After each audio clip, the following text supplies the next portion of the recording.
Millionaire CEO took his housekeeper to a gala. Her first words silenced the room. This is not an invitation, it's an instruction. Go, and don't speak unless you're spoken to.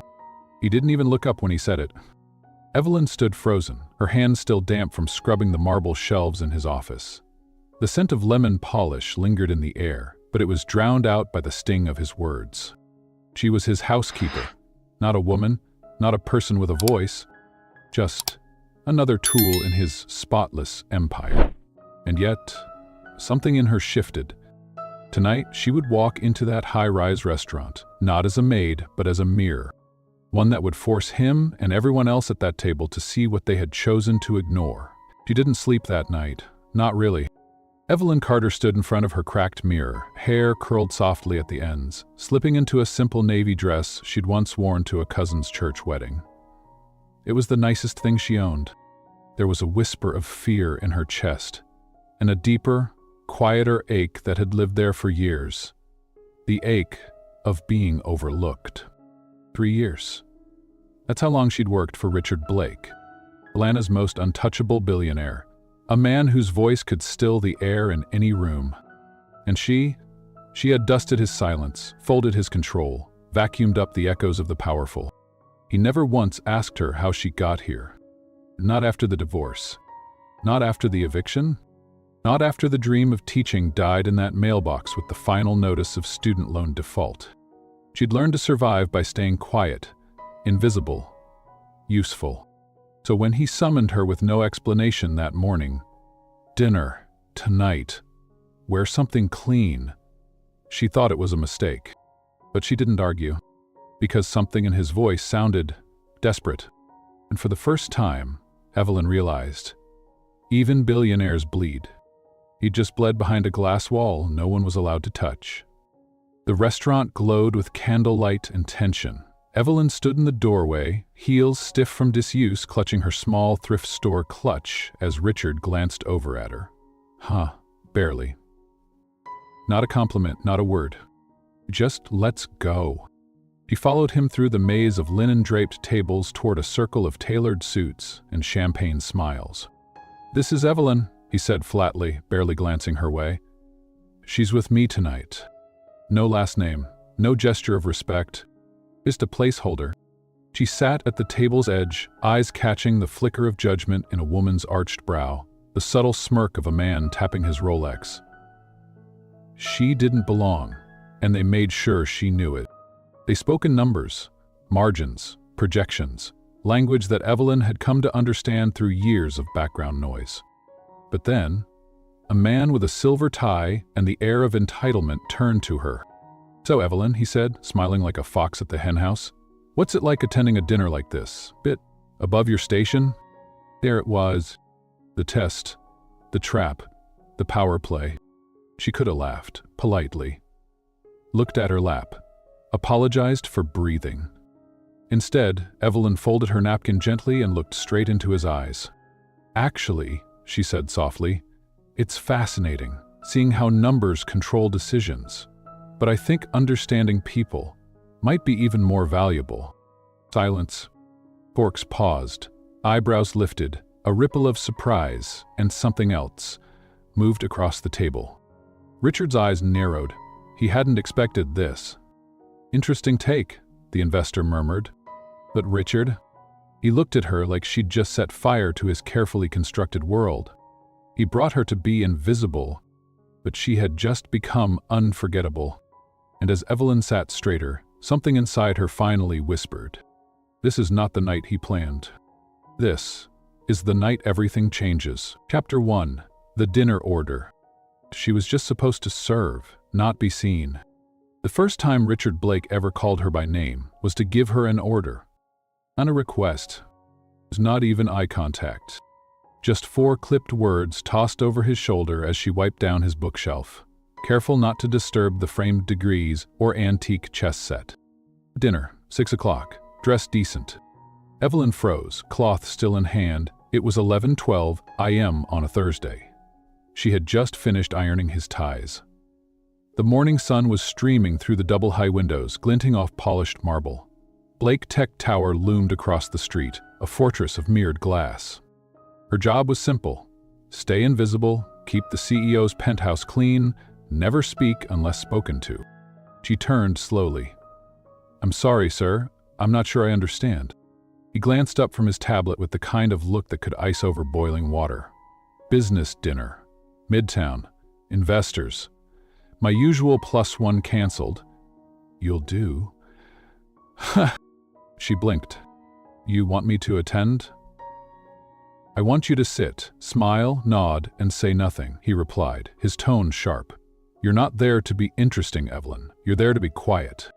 The elevator ride back down to the service level was silent except for the hum in her chest.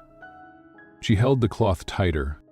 It wasn't the oddity of the invitation that struck her.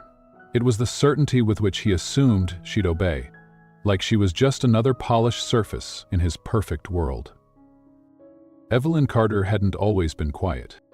She used to be that girl in the back row of her college sociology class who asked too many questions, who stayed after to debate ethics with the professor, who dreamed of getting her master's and running community education programs in South Atlanta, until her mother got sick, until the medical bills stacked higher than her textbooks, until the job at Blake Tech, just for a while, became her reality. Cleaning wasn't shameful, but the way people treated cleaners, that was. She'd learned how to fold towels with military precision, how to scrub a wine stain out of imported silk, how to fade into wallpaper when board members passed through. She'd learned how to be useful, not human. At 5:45 p.m., she stood outside Blake Tech Tower in her one good dress, the navy wrap that hugged her waist just enough to say "trying" without saying "look at me." Her hair was pinned up, her heels borrowed from a friend who wore half a size smaller. Richard was already waiting at the curb, a black car idling behind him. His jaw was tight, his watch glinted under the setting sun. "You're late," he said, not looking at her. "It's 5:45, she replied quietly. "You said 6. He opened the door without another word. The restaurant was one of those places where the steak was always dry-aged and the wine list came on an iPad. Chandeliers dangled like dripping gold, waiters moved like shadows. At the center table, 5 men in tailored suits laughed a little too loud. Glasses clinked, spoons stirred nothing, eyes scanned for weakness. "This is Evelyn," Richard said with the warmth of a tax report. "She's joining me." No last name, no background, just Evelyn. She sat, hands folded, spine straight. Her eyes flicked from plate to plate, not daring to touch the silverware. Their conversation was a sea of numbers: Q4 performance, international strategy, risk mitigation. Evelyn listened, and listened well. She wasn't an MBA, but she knew human behavior better than any of them. Halfway through the evening, the man to Richard's left, Mr. Thomas Lewis, turned to her with a smirk hiding behind polished politeness. "And what about you, Evelyn?" he asked. "What's it like being here tonight? Must be different from your usual Thursday, I imagine." Laughter stirred like smoke. The table leaned in. She could shrink, smile, nod, fade. Instead, the Evelyn inhaled, slow and steady. "It's fascinating," she said, voice calm but clear, "watching how decisions are made, how numbers influence every conversation. But I think understanding the people behind those numbers is just as important." Silence. Forks paused mid-air. Richard's eyes cut to her like a blade. Thomas Lewis raised a brow, impressed. "Is that so?" "Yes," she said, her gaze steady. "A company is only as strong as the people holding it up. If we forget that, the numbers eventually collapse." Someone chuckled softly. Another murmured, "Well said." Richard's glass hit the table just a little too hard. In the car ride home, he said nothing. But his silence wasn't calm, it was calculated. When they stepped back into the penthouse, he loosened his tie, turned, and without ceremony, snapped, "What were you thinking?" Evelyn looked at him, steady. "I answered a question. You were told to be discreet." "I was," she replied. "I didn't raise my voice. I didn't draw attention. I spoke truth." "You're a housekeeper," he said coldly. "You're not paid to have opinions. Tonight wasn't about you." Her heart thundered, but her face remained composed. "If my presence was so inconvenient," she said, Why did you bring me? He stepped closer. Because I needed someone who wouldn't embarrass me.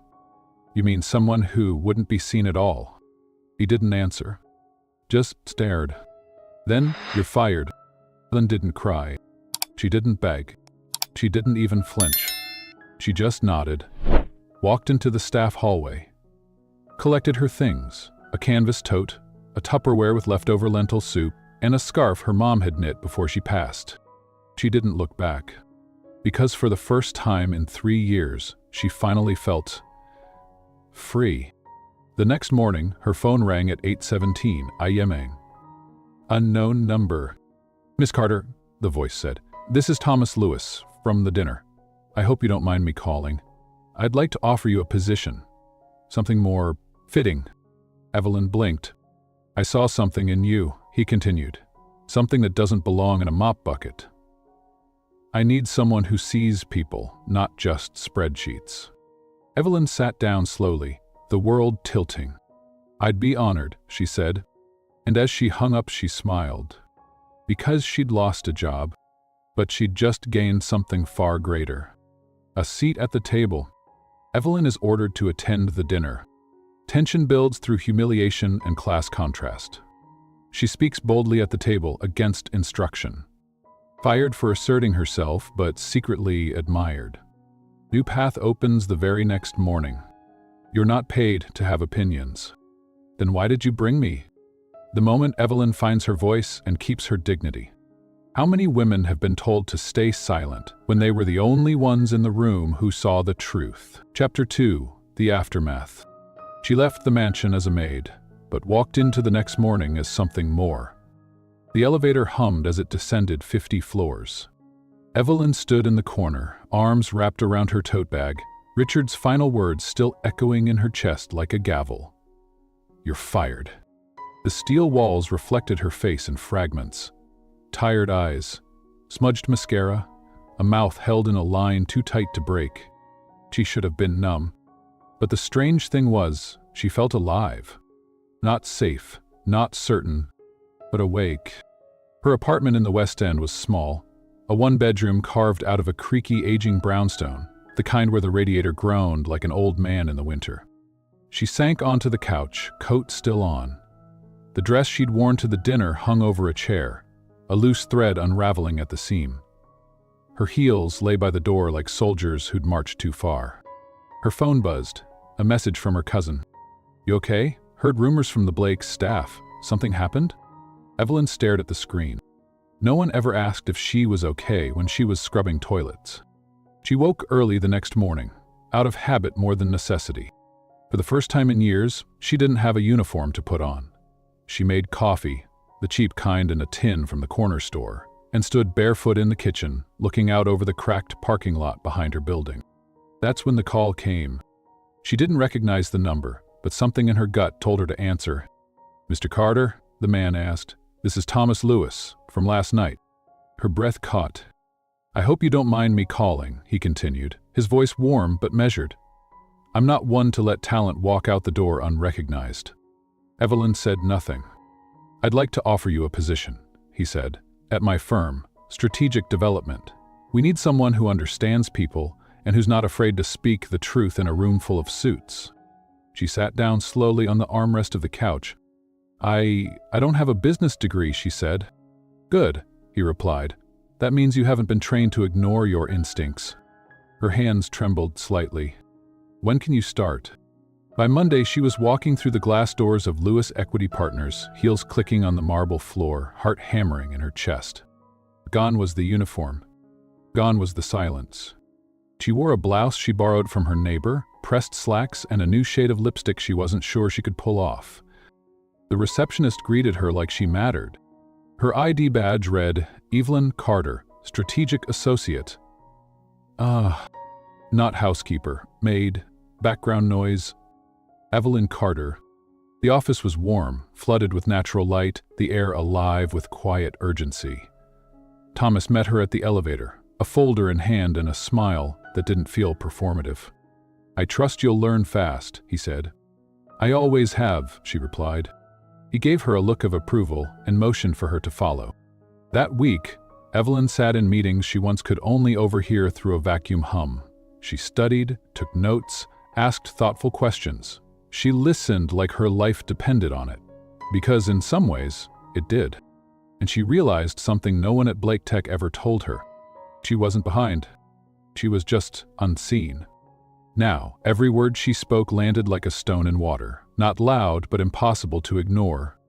Meanwhile, across town, Richard Blake stood in his corner office at Blake Tech Tower, staring out over the city with a jaw that hadn't unclenched in days. He hadn't mentioned Evelyn's name. Not once. Not to the board, not to the press, not to himself. But her voice had followed him into every meeting since. Her words, her poise, the way she'd shifted the dinner like gravity bending. He'd expected her to shrink.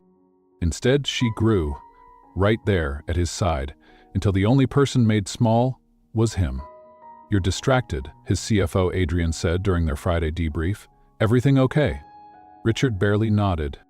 She gave him a look. "You're not usually this reactive." He didn't answer. The next morning, a new headline hit his email alerts. Lewis Equity names Evelyn Carter as rising strategy lead. Unknown hire makes waves at Atlanta power firm. He stared at the screen, fingers tightening on his espresso cup until it cracked. He hadn't just fired her. He'd handed her to his competition. Back at Lewis Equity, Evelyn was thriving. She built out a proposal for a community investment branch, something Thomas hadn't even realized they needed. She named the initiative Pillars, because that's what people were. Not data points, not expense lines. Pillars. At first, she worried no one would take her seriously, but after her first boardroom pitch, when she spoke about growing up in the West End, about watching her mom work double shifts and still come home to help with homework, the room went still. When she finished, the head of legal nodded slowly. "That's the most human thing we've heard in here in months." 2 weeks in, Evelyn's name was on internal memos. 3 weeks in, she was mentoring new associates. A month later, she was invited to represent Lewis Equity at a co-leadership roundtable with Blake Tech. She stared at the email in disbelief. And then she smiled. Because the next time she saw Richard Blake, she wouldn't be holding a rag. She'd be holding the future. "You're not behind. You were just unseen. Evelyn doesn't get rescued, she rises." By saying what no one else would, she opens a door no one thought to offer her. What happens when the person you look down on becomes the one who holds your fate in her hands? Chapter 3. New desk, same city. She once mopped the floor beneath Power. Now she sat at the table where Power whispered her name. The desk was different. Glass, not wood. Light, open, facing windows that stretched across downtown Atlanta like a skyline built just for her. Evelyn Carter sat quietly that morning, hands folded over a leather-bound planner, letting the moment breathe. Her new nameplate had arrived. Printed in gold foil, Evelyn Carter, Strategic Development. She reached out and traced it with her fingertip, like it might disappear if she looked away. The office hummed with controlled motion. No more cleaning supplies, no scent of bleach or floor polish. No one asked her to refill coffee. Now they brought it to her and asked what she thought. It was surreal, but also familiar. Because Evelyn had always belonged in rooms like this. The world had just worn blinders. Her first week was quiet immersion. Thomas Lewis had a habit of throwing people into the deep end to see if they'd float. Evelyn did more than that. She studied, synthesized, built bridges where others saw red tape. By Friday, she was already shaping discussions around their city impact campaign. She used her voice sparingly, but when she spoke, people listened. It wasn't volume that carried power, it was clarity. And Evelyn had clarity in spades. Still, the nights were lonely. The silence of her apartment after the weight of leadership pressed against her all day sometimes echoed with old doubts. Could she really sustain this? Would they keep listening? What if she said the wrong thing? And beneath it all, a voice she hadn't silenced yet. "He fired you like you were nothing." She didn't say Richard Blake's name out loud, but the echo of him lingered. In the crisp corner offices. In the way she still double-checked her shoes for scuffs. In how she sat too straight like someone might be watching. Back at Blake Tech, Richard was unraveling, but quietly. The board was pressuring him to expand faster than the market allowed. A potential merger had just fallen through. Investors were cautious, and his usual charm had lost its shine. "Maybe you should have listened to Evelyn," Adrian murmured one day after a meeting. He shot her a glare. "Don't," he said.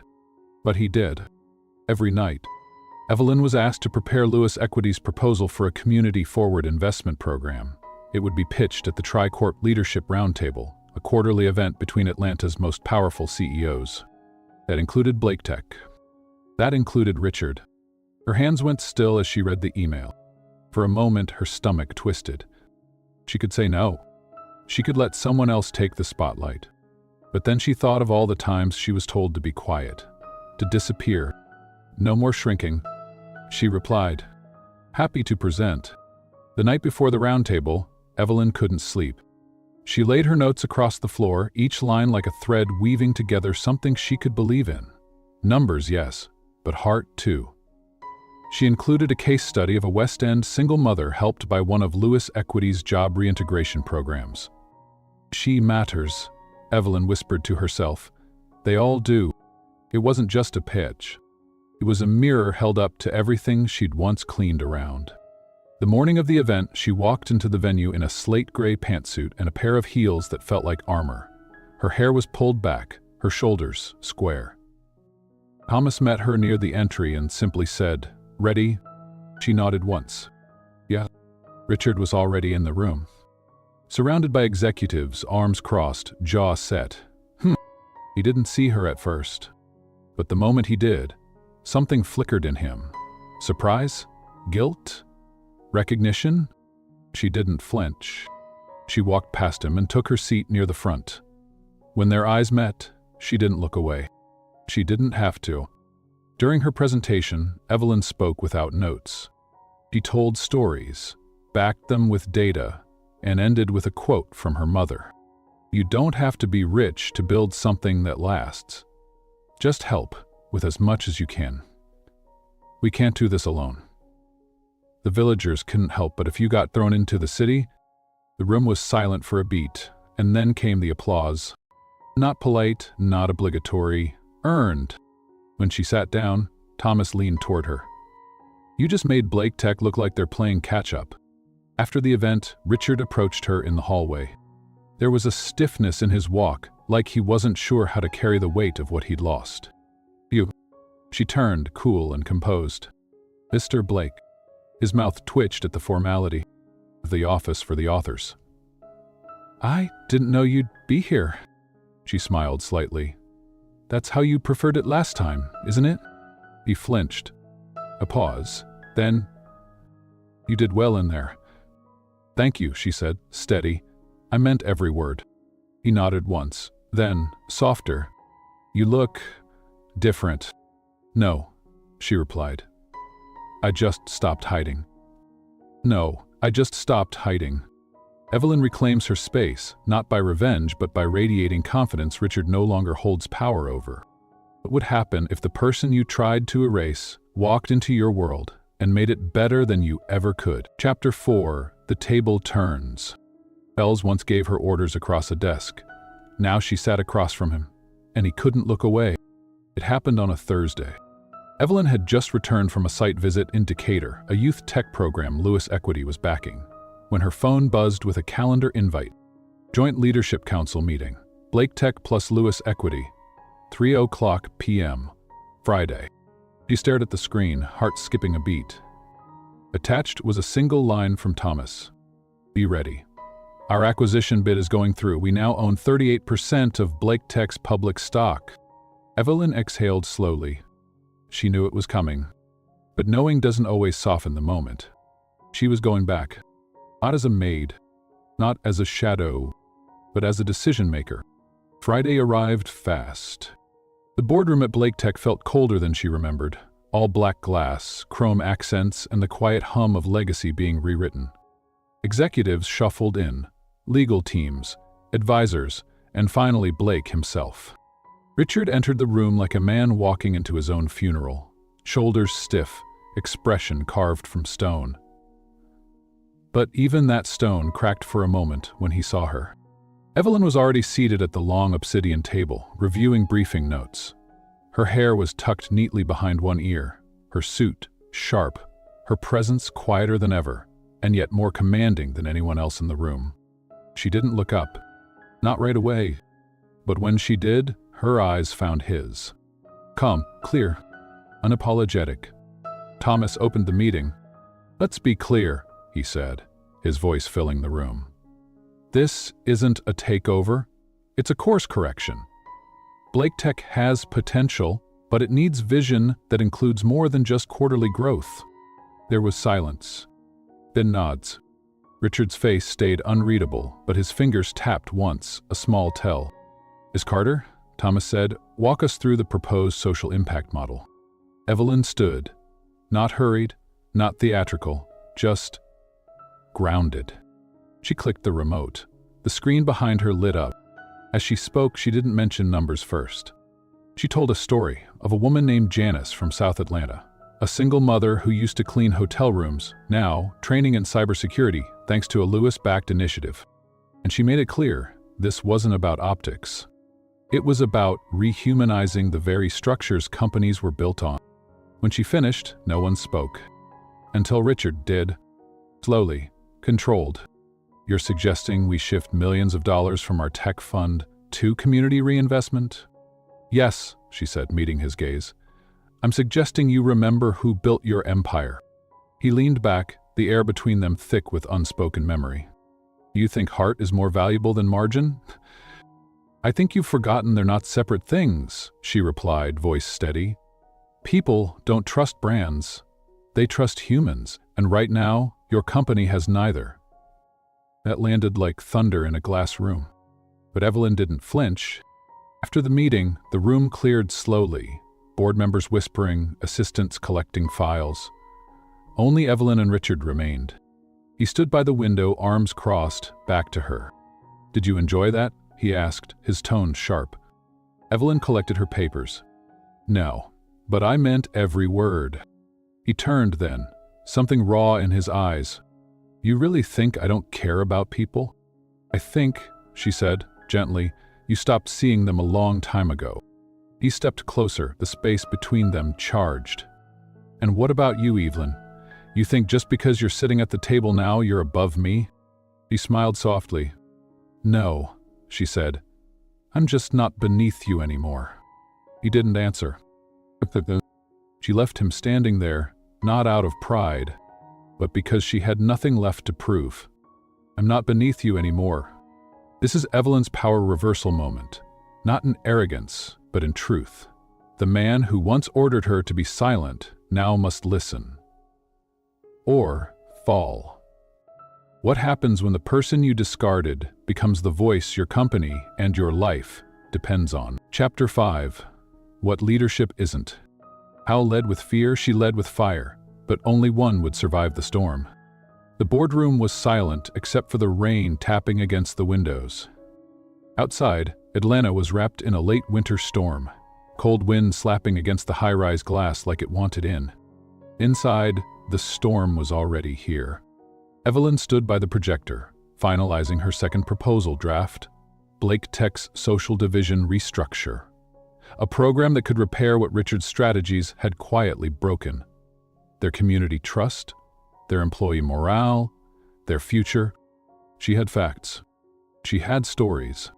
But most of all, she had lived on the other side of his decisions. And Richard? He had walked in 5 minutes late, still damp from the rain, expression unreadable. He didn't sit. He stood across the room, arms crossed, watching her like she was something he hadn't yet decided whether to fight or fear. "Before we begin," he said, voice sharp, "but I'd like to add a revised proposal." Everyone paused. Evelyn looked up, heart tightening. "Expansion," Richard continued, pulling up his own slides. "If we want to be taken seriously again, we can't play it safe. We launch 3 new offices in Q2, we double our investment in tech, and we phase out non-performing branches, including the community initiatives draining our budget." Evelyn blinked once, then twice. He wasn't just resisting her plan. He was erasing it. "Richard," she said, calm but firm. "This wasn't agreed on by the advisory team." "I don't need permission to lead," he replied. Here it was. The old Blake. The king in his castle, fists around the crown. "You need trust," she said, "and right now, you don't have it." Gasps weren't audible, but the tension cracked like lightning. The room held its breath, and then Evelyn took the floor back.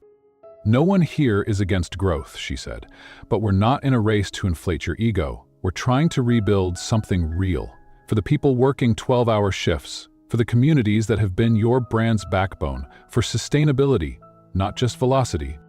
Richard's jaw clenched.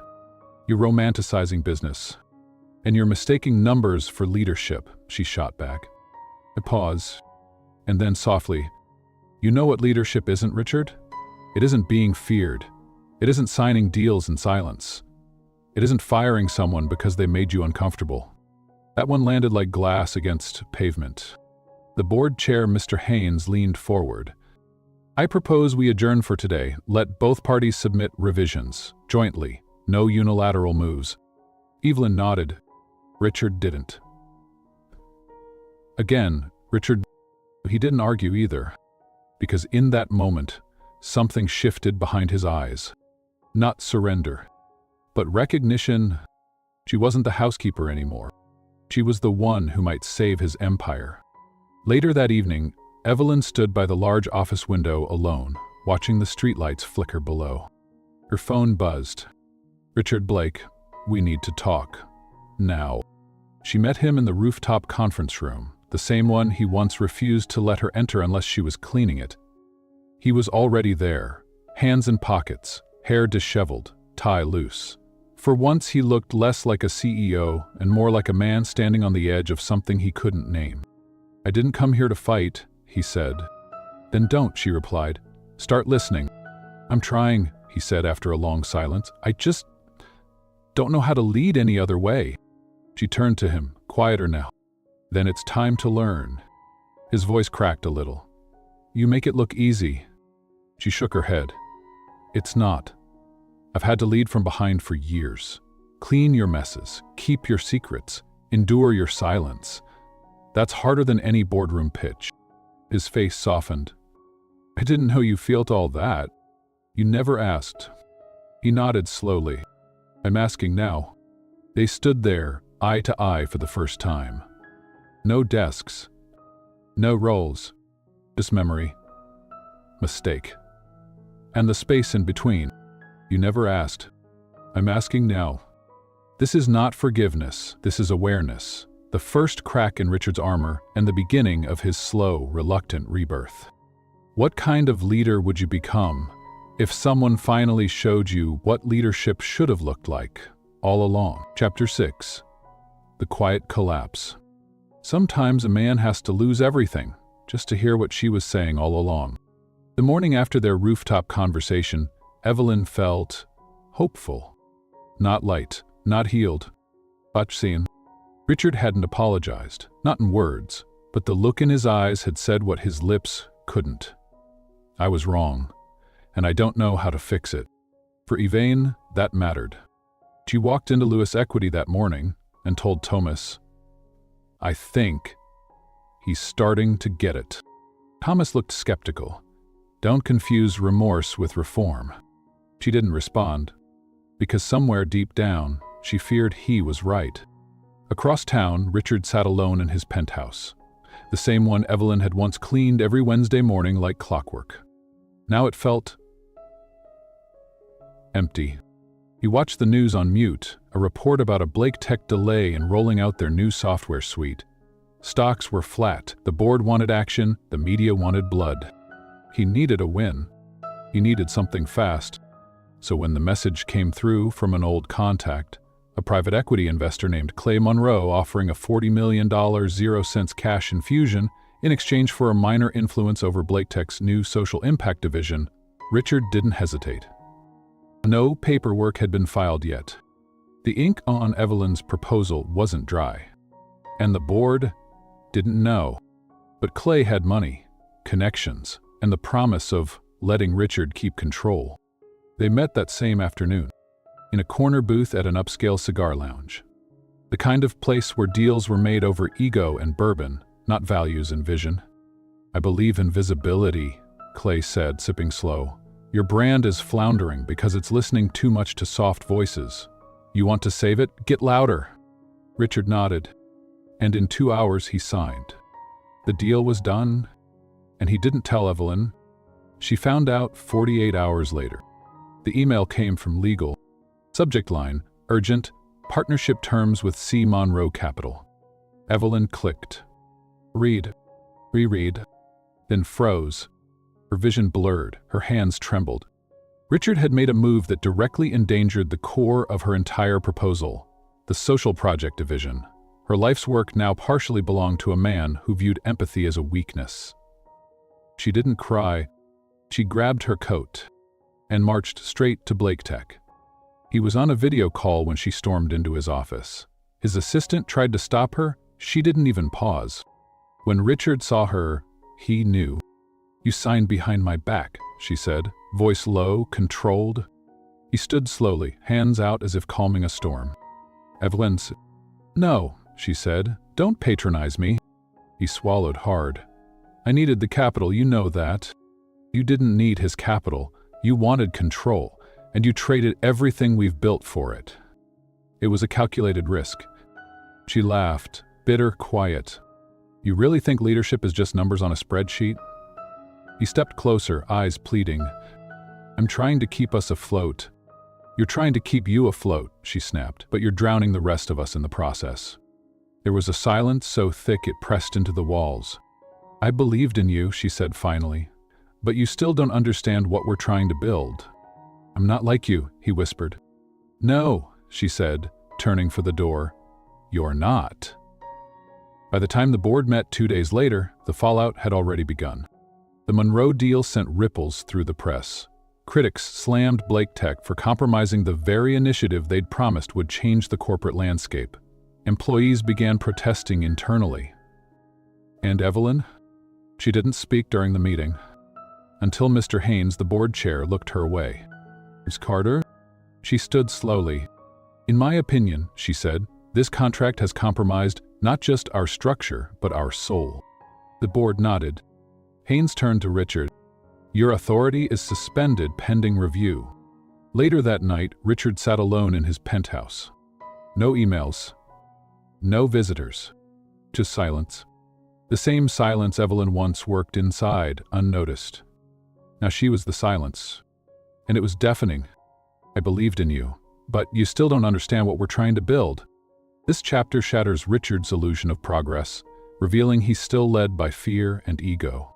What happens when your greatest mistake isn't losing the company, but losing the one person who believed you could change? Chapter 7. The Community Visit. Ruled from above, but only when he stepped down did he learn what leadership really looked like. The invitation came in a plain envelope. No logo, no leather seal, just his name typed neatly in the center. Richard stared at it for a full minute before opening it. Inside was a single sheet of paper, no formal letterhead. Just, "You want to learn? Come see what the numbers never show. Friday, 10 a.m., South Grove Community Center." Madeline. He read it 3 times. He folded it and showed up. The drive to South Grove was unfamiliar. He passed rows of weathered brick homes, community murals fading under the weight of time and sun. A church sign read, "Be the hands your prayers are asking for." It felt like another world, but it wasn't. It was 22 miles from his office, 22 miles from his ignorance. The center itself was humble, a converted elementary school with cracked pavement and a faded green awning. Inside, it smelled like floor wax, crayons, and brewed coffee. Evelyn was already there, dressed in jeans, a Blake Tech volunteer shirt, clipboard in hand. She didn't greet him like a guest. She nodded, barely, and pointed toward a folding chair in the back. "Just listen today," she said. "That's all." He said, and he did. He listened to Maya, a single mother of 3, who shared how the digital literacy class helped her land a remote job. He listened to Marcus, a teenager with a stutter, explain how Evelyn taught him to present confidently in front of others. Not by fixing his voice, but by listening to it. He watched a girl no older than 10 walk up to Evelyn, hand her a crayon drawing and say, "Miss Evelyn, I drew your heart." Evelyn knelt, held the picture to her chest and whispered, "That's the best feedback I've gotten all month." Richard blinked away something he couldn't name. At lunch, they sat outside on the steps. Evelyn didn't offer him shade, didn't shield him. She let the sun show everything. "Why did you bring me here?" he asked finally. "You said you wanted to change," she said, "but you've only ever led from the top. Change doesn't start from up there. It starts here, where people can touch it." He looked down at his hands. They felt clean, too clean. "Clay Monroe wouldn't last 10 minutes here," she added. "But you still trusted him over the people building this." He sighed. "I thought money would fix it." "It never does," she said. "People do." A woman in her 60s came up after lunch, her silver braids tucked into a faded cap. "You're Richard Blake?" she asked. He nodded, unsure what was coming. "My son worked for your company. Years. No warning when you let him go." He opened his mouth to apologize, but she held up a hand. "I'm not here for that," she said. "I'm here because I saw you today. Here. Not in a suit. Not behind a screen." She looked him in the eye. "Don't waste this," then walked away. That night, Richard sat in his car long after the engine cooled. He looked at his hands again. Till clean. But something inside him wasn't. And for the first time, that didn't scare him. Back at Blake Tech, he called an emergency meeting. Just his leadership team. No press. No board. He stood in front of the whiteboard Evelyn used 2 months ago when she pitched pillars. And without looking at anyone, he said, "I was wrong." The room stilled. "I've led with fear, and image, and instinct, but not heart, and not vision." He turned slowly. "And we're changing that, starting now. Change doesn't start from up there, it starts here where people can touch it." This is Richard's first real transformation. He doesn't just say he wants to change, he walks into it. And Evelyn finally sees a man who might be worth saving. When's the last time you stepped outside your tower and into someone else's story? Chapter 8, The Jacket and the Truth. He used to wear power like armor, but that day he wore something different and it finally fit. They hadn't spoken in days. Not since the visit to South Grove. Richard had said what he needed to say to his team. He'd begun reshaping policy. He even pulled out of the Monroe contract. Cost the company nearly 6 figures in legal losses. But Evelyn stayed quiet, not out of punishment, but out of caution. Because she'd seen men say the right things before, seen apologies delivered like press releases, seen change used like a marketing word, not a live thing. She needed more than statements. She needed evidence. That Wednesday, a company-wide community event was held at the Grove Center. The event had been Evelyn's idea months ago, a collaboration between Blake Tech and Lewis Equity to spotlight youth programs, job mentorships, and small business grants. She didn't expect Richard to show up, but he did. And he didn't arrive in a suit. He wore jeans, gaffed boots, and a corduroy-collared tan jacket, hers, actually. Or rather, one just like the one she'd worn on her first ever visit to the Grove. When she saw him across the courtyard, laughing gently with one of the program volunteers, handing out hot cocoa with sleeves rolled up, she paused. Because for the first time, Richard Blake didn't look like a CEO pretending to care. He looked like a man becoming someone else. He spotted her from across the lot and walked toward her, hot drink in hand. "You look like someone who hasn't had coffee," he said. She raised an eyebrow. "Trying to butter me up?" He offered the cup. "Trying to thank you." She took it, cautious. "You bought a jacket."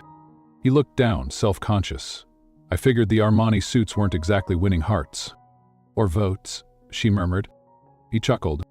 But then, quiet. "I know it's small, but I meant it." "You mean the jacket?" "I mean the effort." They sat on the edge of the stage as a local band played. Kids ran around. Sunlight warmed the pavement. For a moment, they weren't professionals, or adversaries, or anything with titles. They were just two people, one learning how to lead, the other learning how to trust again. "Do you ever regret it?" he asked. "Calling me out that night. At the dinner." She looked at him, thoughtful. "I regret staying quiet for the 3 years before that. I should have spoken up sooner." "You did," he said, "just not in words." He looked down at the cup in her hands. "You cleaned my house, Evelyn. You saw more of me than most of my partners ever did." She didn't respond, but her fingers curled slightly around the cup. Later that day, during the donor appreciation ceremony, Thomas unexpectedly handed the mic to Richard. "We all know the story by now," he said, "but today, I think we should hear it from the man himself." Richard looked surprised, then stood slowly. He didn't read from a card, didn't list financials. He just looked at the crowd, then at Evelyn, and said, "I used to think leadership meant control, clean desks, fast answers, silence, power." A pause. And then a woman I underestimated reminded me that leadership actually means listening, owning, standing up when you're wrong, and sitting down when someone else deserves the mic. He looked directly at her then. Evelyn Carter didn't just change this project, she changed me. There were gasps, then applause, but Evelyn just stared. Not because of the words, but because he meant them. Afterward, as people mingled, she walked over to him. Quiet, calm. "Don't say things like that if you don't mean them." "I wouldn't," he said. She nodded, slow, then did something she hadn't done in over a year. She touched his arm and left her hand there. Just for a moment. Leadership means listening, owning, sitting down when someone else deserves the mic. Richard publicly gives her credit. It's the first time he shows his heart without hiding behind the company. What would change if the person who once silenced you finally gave you their voice? Chapter 9, The Confession. Some love stories begin with fireworks. Theirs began in silence and ended in surrender. The office was quiet. It was well past 10 p.m., but Evelyn stayed behind to finish grant review reports. The community fund had exploded in growth after the Grove Center event. Applications were coming in from every corner of the city. Barbershops turned mentorship hubs, single moms proposing coding clubs in school gyms.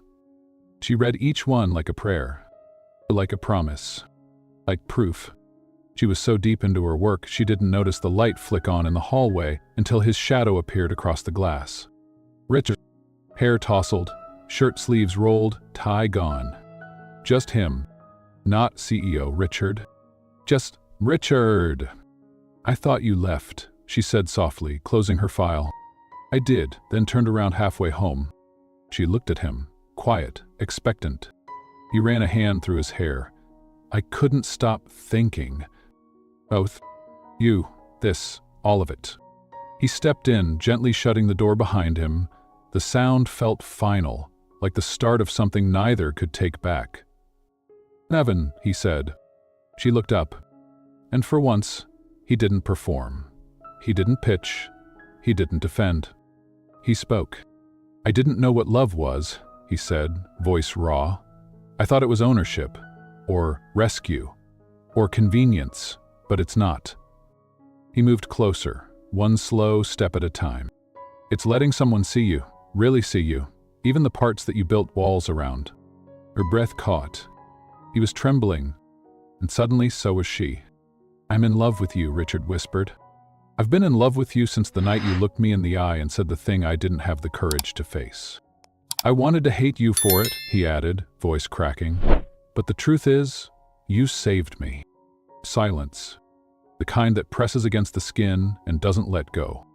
Then, "I'm in love with you too," she said. Simple, honest, without hesitation. Her voice didn't shake. Her heart did. Richard moved closer, close enough to see the tears in her eyes that never fell. "I was afraid," she said. "Afraid that if I felt anything for you, it would mean forgetting who you used to be." "And?" he asked. "I didn't forget," she said. "I forgave." There was no kiss right away. Just the slow intertwining of fingers, The way her thumb ran over his knuckles. The way he looked at her like she was sunlight through cracked glass. And gently, like asking permission, he leaned in and kissed her. Not like a man who had conquered anything, but like a man who had finally come home. They didn't speak much after that.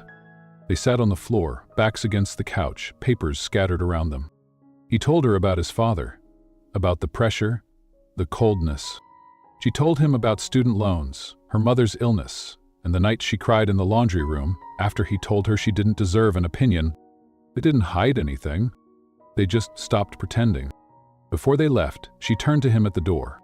"Whatever this is," she said, "it has to stay honest. No control, no power games." He nodded, solemn. "It's you and me now," he said. "Not me above you. Not me without you." And when they stepped out into the quiet Atlanta night, Evelyn knew. This wasn't a love story about revenge. This was a love story about return. To worth. To truth. To each other. I didn't forget, I forgave. The emotional payoff is earned. Slow-burned love that grows from mutual growth, not sudden infatuation. What if the love you were meant for was the one that saw every scar and stayed anyway? Chapter 10. Lead with me. They started on opposite sides of the table, but in the end, they stood side by side. The first Monday after their confession, things didn't change at the office. Not visibly. Evelyn still arrived early, coffee in hand. Richard still took his calls from the 32nd floor, suit pressed and precise. Meetings happened, reports were reviewed, but behind every shared glance, between every passing touch of a shoulder or long pause in conversation, was the quiet blooming of something neither had words for yet. They weren't hiding, but they weren't announcing either. Because some things weren't for press releases. They were for them. 2 weeks later, Blake Tech's board convened for a quarterly review. Only this time, it wasn't just a financial update. Evelyn stood beside Richard at the front of the room. 2 microphones. 1 mission. "Today," Richard began, "we're presenting a new structure, one that reflects the heart we've always needed." Evelyn took it from there. A new model of dual leadership. Evelyn Carter as co-director of social innovation. A rotating board of community advisors. Profit reinvestment plans. Youth training programs. Employee-first incentives. Some board members looked stunned, or others moved. And when they ended, Mr. Haynes, the same man who once nearly ousted Richard, leaned back, smiled, and said, "This is what leadership looks like." After the vote passed, Richard turned to her in the hallway. "You're not just part of this now," he said. "You are this." She didn't respond with words. She kissed him, in full view of the skyline. No secrets, no shame, just 2 people finally standing where they belonged. Together. That weekend they went back to South Grove. Not for business, for grounding. Richard wore the same jacket. Evelyn brought hot cocoa. They spent the afternoon helping paint a new mural on the community center's back wall. A colorful swirl of hands, cityscapes, and the words, "Built with heart." At one point, a little girl tugged Evelyn's sleeve. "Are you the boss?" she asked. Evelyn glanced at Richard.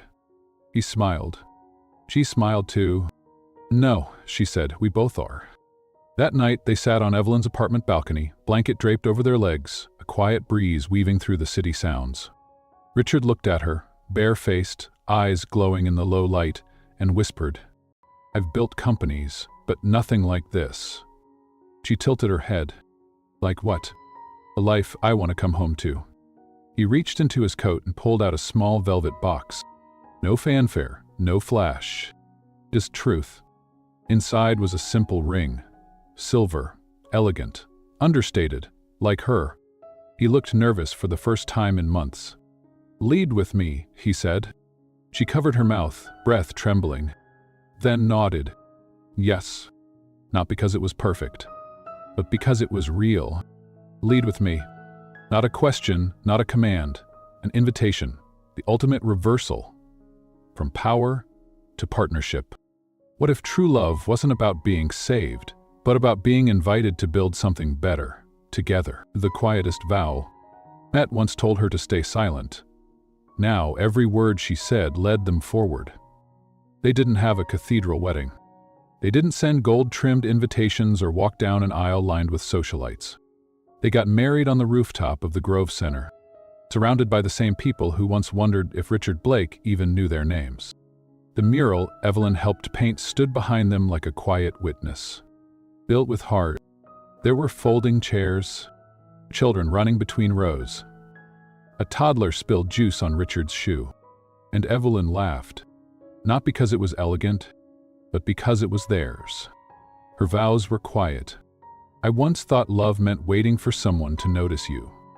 But you taught me it means seeing each other every day with nothing to prove, but everything to become. His hands trembled as he held hers. I once believed leadership meant being in control.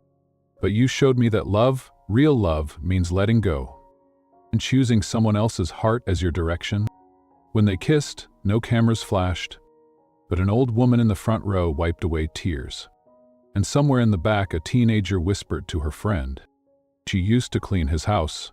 Now they lead a company and a community. Later that night, as the sun set over downtown Atlanta, Evelyn and Richard sat on the rooftop steps, her head against his shoulder. He held her hand and traced a circle over her ring, not out of habit, but out of reverence. I used to think power was everything, he said. And now I know love is the only thing worth leading with. They didn't promise forever with fanfare. They promised it with every small moment after. Morning coffee, community visits, boardroom debates, kisses that came not from rescue, but from respect. This wasn't just a CEO love story. It was a story of redemption, of rising, of learning to lead not from above, but from within. She wasn't just the housekeeper. She was the one who held a mirror to his empire and showed him what it meant to be human. He wasn't just the CEO. He was a man who fell and chose to rise beside the very woman he once dismissed. If this story touched your heart, if you've ever been overlooked, underestimated, or made to feel like your voice didn't matter, let this be your reminder. Your worth doesn't shrink because someone else failed to see it. And sometimes, the quietest women lead the loudest legacies. If you stayed until the end, thank you. You felt something real, share it with a friend, in the comments, or just with yourself. And if you're ready, the next story goes even deeper. We'll meet you there.